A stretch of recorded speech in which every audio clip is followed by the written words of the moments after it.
নমস্কার বন্ধুরা, কেমন আছেন সবাই? আশা করছি সকলে খুব ভালো আছেন এবং সুস্থ আছেন। আমি সুপ্রীতি, রসিক বাঙালির একটি নতুন ব্লগে আপনাদের সকলকে স্বাগত জানাই।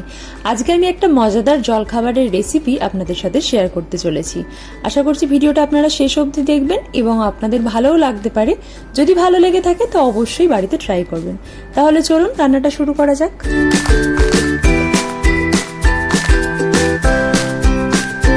একটা পাত্রের মধ্যে নিয়ে নেওয়া হয়েছে 2 কাপ মতো ময়দা। তারপরে একটা ডিম এখানে ফাটিয়ে সেই ময়দার মধ্যে অ্যাড করে নিচ্ছি।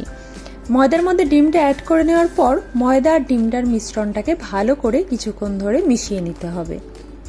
ময়দার সাথে ডিমটা কিছুক্ষণ মিশিয়ে নেওয়ার পর এখানে সামান্য পরিমাণে একটু জল অ্যাড করে দিচ্ছি। জলটা অ্যাড করার পর বাকিটা আবার ভালো করে মিশিয়ে নিতে হবে। জলটা অ্যাড করতে করতে বুঝবেন, আপনাদের যদি প্রয়োজন লাগে এরপরে আবার একটু একটু করে জল আপনারা অ্যাড করতে পারেন। আমার এখানে জলের প্রয়োজন ছিল, তাই এখানে আবার একটু জল দিয়ে ভালো করে এটাকে মিশিয়ে নিচ্ছি। এবার দিয়ে দিচ্ছি 2 হাতা মতো দুধ।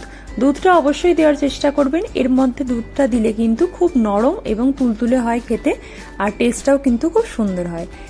তারপর একটা ব্লেন্ডার দিয়ে ভালো করে এটাকে ব্লেন্ড করে নিচ্ছি বেশ কিছুক্ষণ সময় ধরে। এরপর এর মধ্যে অ্যাড করে নেব বিট নুন। আপনারা চাইলে এমনি নুন ব্যবহার করতে পারেন, আর নুনটা অবশ্যই আপনারা আপনাদের স্বাদ মতো ব্যবহার করবেন। অন্যদিকে পেঁয়াজ কুচি, গাজর কুচি, বিনস কুচি কেটে নেওয়া হয়েছে।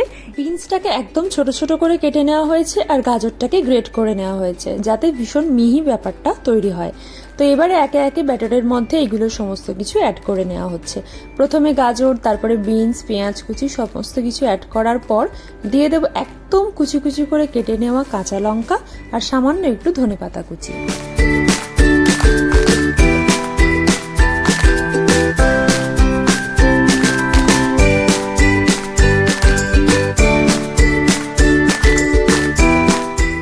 সমস্ত সবজি এখানে অ্যাড করে নেওয়ার পর তারপর এটাকে ভালো করে আবার কিছুক্ষণ মিশিয়ে নিতে হবে।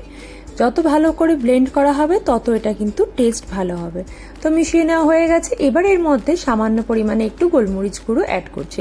আপনারা চাইলে এটা স্কিপও করতে পারেন, কিন্তু দিলে কিন্তু বেশ ভালোই লাগে। প্রতিটা উপকরণ দেওয়ার পর ভালো করে কিন্তু এগুলোকে মিশিয়ে নিতে হবে। আর কালারের জন্য সামান্য একটু হলুদ ব্যবহার করছি। এবার এই অবস্থায় এটাকে 10 মিনিট রেখে দেবো।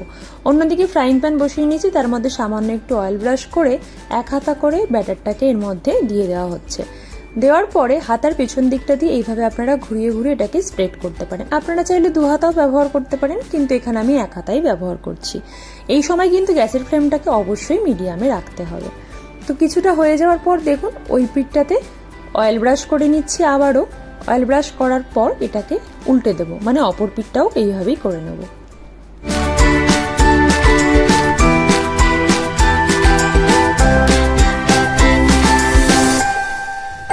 তো এখানে কিন্তু রেডি হয়ে গেছে ডিম পরোটা। আপনারাও চাইলে বাড়িতে এভাবে বানিয়ে নিতে পারেন। এটা কিন্তু খুবই সুন্দর খেতে হয়, টেস্ট তো ভীষণই ভালো। 8 থেকে 80 সবাই এটা মোটামুটি পছন্দ করবে আশা করছি। আর এভাবে বাড়িতে বানিয়ে দেখুন, আশা করছি আপনাদের বাড়ির বাচ্চারা বা বড়রা সবাই খেতে এটা ভালোবাসবে।